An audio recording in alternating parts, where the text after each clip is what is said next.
দর্শক, আমরা আগে যেমনটি জানিয়েছি, রাজনৈতিক দলের সাথে ঐকমত্য কমিশনের বৈঠক চলছে। এখন মধ্যাহ্ন বিরতি। বৈঠক সম্পর্কে আরো জানাতে আমাদের সাথে যুক্ত হচ্ছেন সহকর্মী নূপুর মাহমুদ। নূপুর, আজকের আলোচ্য বিষয়ে তো ধারাবাহিক বৈঠক যেটি চলছে, সেখানে সংসদের নারীর আসন, ক্ষমতায়ন এবং দ্বিকক্ষ বিশিষ্ট সংসদ নিয়ে আলোচনা হওয়ার কথা রয়েছে। তো সব মিলিয়ে আলোচনা কেমন দেখছেন? প্রতিনিধিদের বক্তব্যে কি উঠে এসেছে? আপনি যেমনটি জানতে চাচ্ছিলেন, আসলেই নারীকে যে ক্ষমতায়ন বা নারীর অধিকার প্রতিষ্ঠা, সেই সাথে রাজনীতিতে, সংসদে, এমনকি সব জায়গায় রাষ্ট্র পরিচালনার ক্ষেত্রে যে নারীকে অধিকার যে প্রতিষ্ঠার কথা, সেটি কিন্তু ডক্টর আলী রিয়াজ অর্থাৎ আলী রিয়াজ বলেছেন যে তারা নারীদেরকে তাদের অধিকার ফিরিয়ে দেওয়া এবং তাদেরকে প্রতিষ্ঠা করতে হবে। সে বিষয়গুলো নিয়ে কিন্তু মূলত শুরুতেই আজকের যে সংলাপ, সেই শুরুতেই কিন্তু তারা কথা বলেছেন।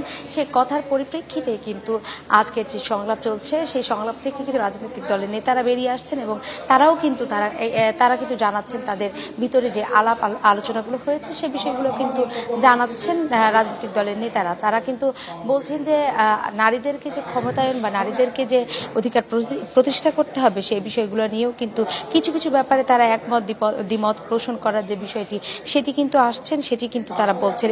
এবং তারা কিন্তু বলছেন যে সংসদে যে নারীদের আসন বা দ্বিকক্ষ বিশিষ্ট সংসদ, এই দুইটি বিষয় নিয়ে কিন্তু আজকের মূলত তাদের আলোচনার বিষয় ছিল।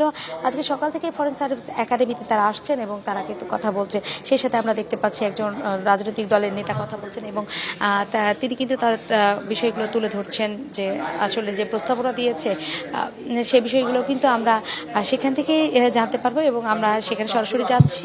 আর আমরা তিনি বলছেন সেগুলো কিন্তু সাধারণ যে আকাঙ্ক্ষা, সাধারণ ঐক্যমতের বাইরে যে তারা প্রস্তাবগুলো দিয়েছেন, আলোচনাটা এখনো শেষ হয়নি। আমরা মনে করি এ ব্যাপারে নিশ্চয়ই রাজনৈতিক দলগুলো তারা পুনর্বিবেচনা করবেন। তারা যেটা নারীদের আকাঙ্ক্ষা শুধু না, গোটা জনগণের অভ্যুত্থান আকাঙ্ক্ষাকে বিবেচনায় রেখে নারীদের আসন 100তে উন্নীত করা, প্রত্যক্ষ নির্বাচনের পদ্ধতি নিয়ে আমরা যৌক্তিকভাবে যদি আরও কোনো প্রস্তাব থাকে আলাপ আলোচনা করে এই জায়গাটা আমরা এগোতে চাই।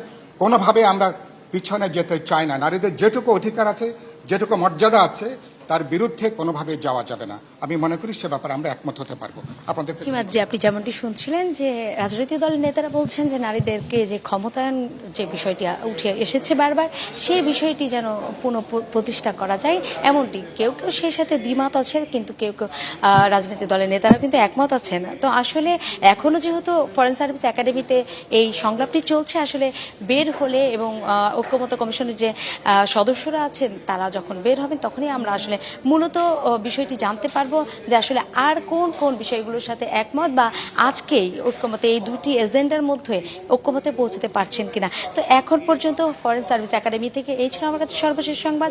পরবর্তীতে আপনার সাথে যুক্ত হয়ে আমি আবার জানাতে পারবো। ধন্যবাদ দুপুর।